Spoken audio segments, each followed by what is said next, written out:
Welcome back to 2016, the podcast, guys. Now, if you're watching the video version on YouTube, you might be seeing this is a new environment. We're back in my hometown bedroom.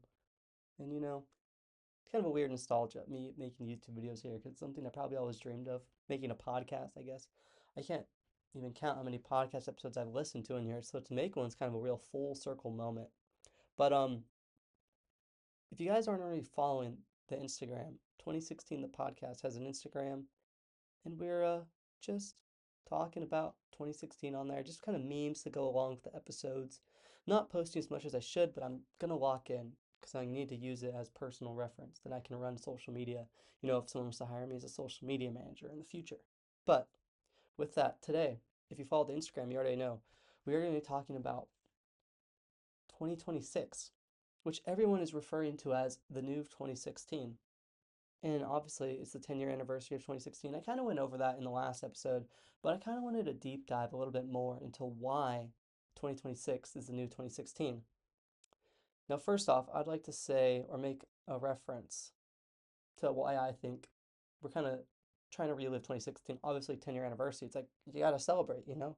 It's the birthday, the 10-year anniversary. I mean, that's the best one. After that, it just gets repetitive. I don't know. I'm not married. I wouldn't know about anniversaries. But so the best way I can think of it or phrase it is, like back in the day, you had a test. You studied all night, you stayed up to the next morning to study, and then you took the test, and it was miserable. You failed. You're like, that was the worst test of my life. That was the worst moment of my life. Or say you got hurt, you broke an arm or something. It's like, that was the worst pain of my life. Like, I would never experience that again. But when you look back and think about it, it doesn't feel as bad because it was in the past. And it's the same about 2016. No matter how good or bad it was, it just seems better because it was in the past. Obviously, it's nostalgia. But I feel like we are living through a new kind of nostalgia where it isn't a rejection of the bad things, but it's acceptance of it.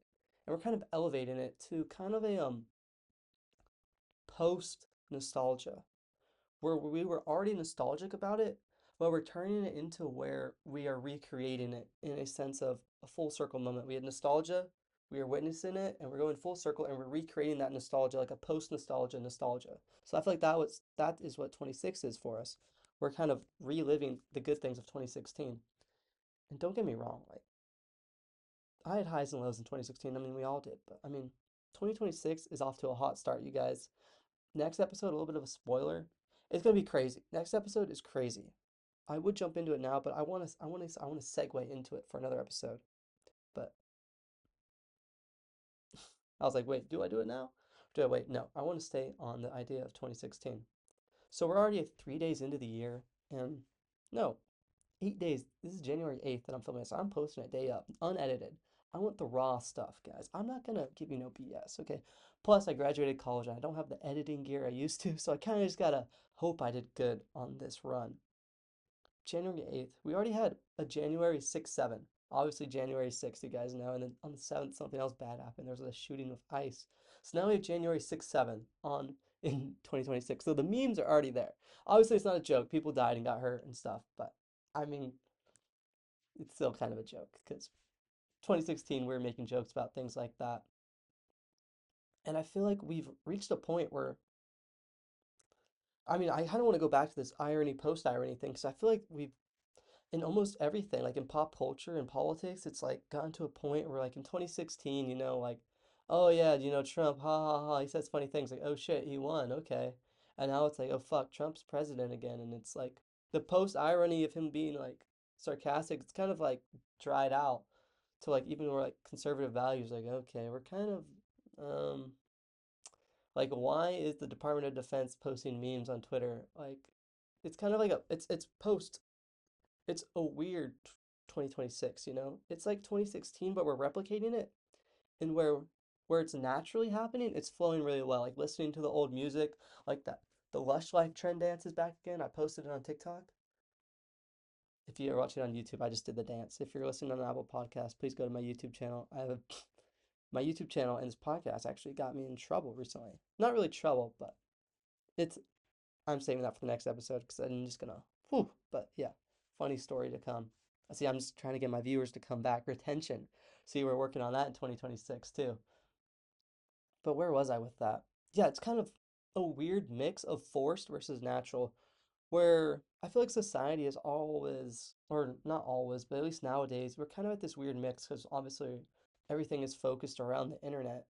But we have this weird kind of balance of like counterculture where it's being natural, where it's reading, where it's going out on walks, going on runs, being physically active, where it's not posting online is almost like a counter to what society has standardized, which is weird because it's like just being a human is going against the grain at this point. And so the idea of 20 recreating an older year, it's fake, but it's real at the same time. Because like I mean, I'm gonna sound like a broken record, but 2016 was the last real disconnect between the internet and the real world. I mean, after that, guys, like you had to have Instagram. So you can't unless you're gonna like me personally. I have Snapchat, and I don't really use it. I snap like 3 or 4 huz, and they're not even huz. They're just like people I know. And I just reply to them, and it's kind of just turned into a, I just send pictures. I like looking at myself. Call me a egotistical looks maxing, whatever. But hey, guilty, sorry. I like the mirror sometimes. And like I can't delete Snapchat because it's a way of communication nowadays. And like obviously I can, but I don't want to disconnect from all these people I know. And then on the other hand, I could text every single person individually, be like, hey, what's your number? And like, let's be honest, guys. Am I doing that? No. I'm just gonna keep Snapchat.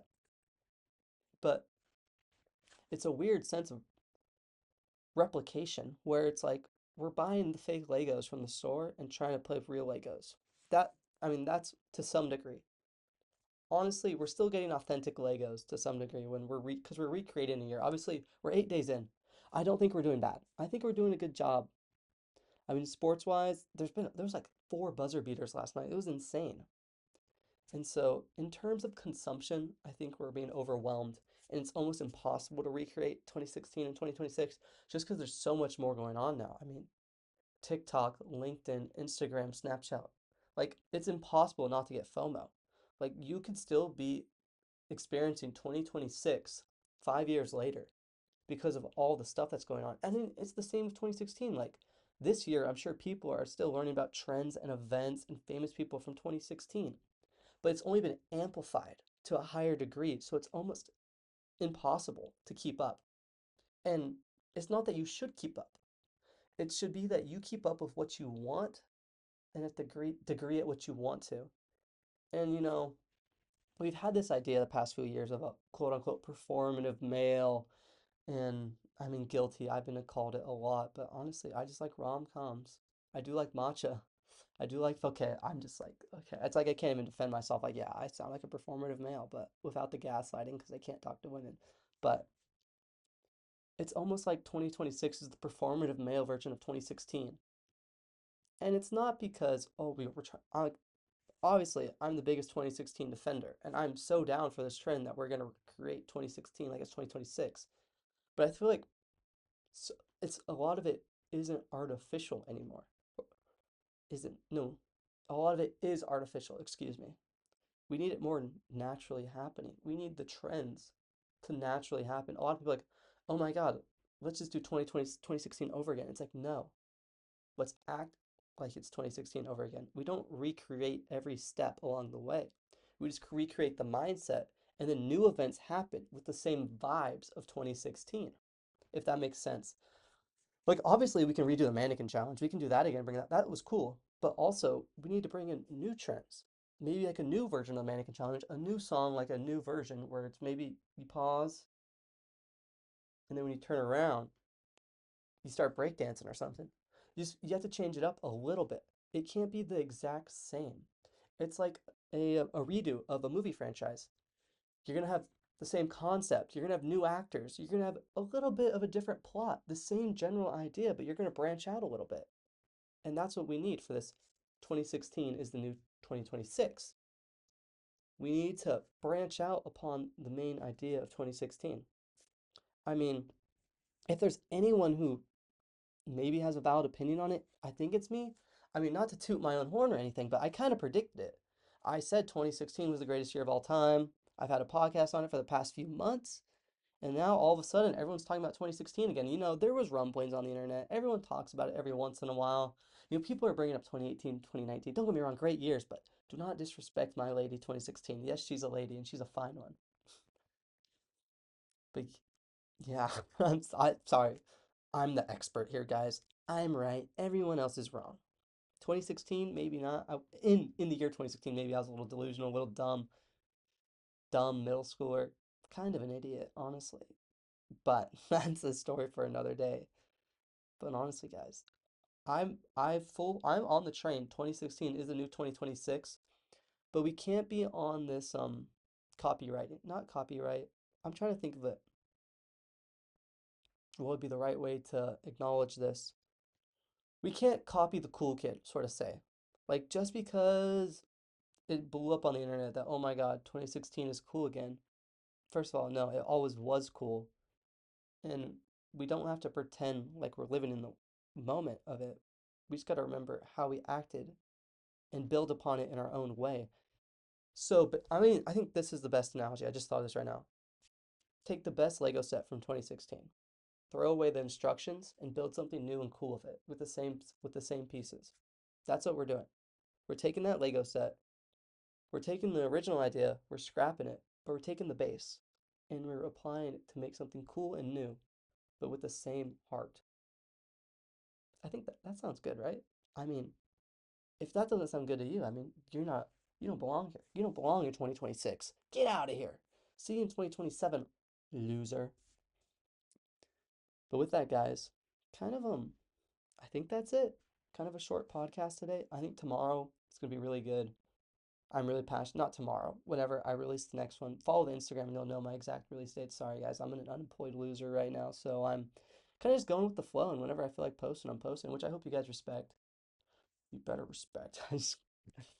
But with that, guys, live 2026 like it's the new 2016, not the old one. With that, have a great year, you guys. This is Adam Beck signing out from 2016, the podcast. Listen literally everywhere where cool people listen to podcasts. Bye.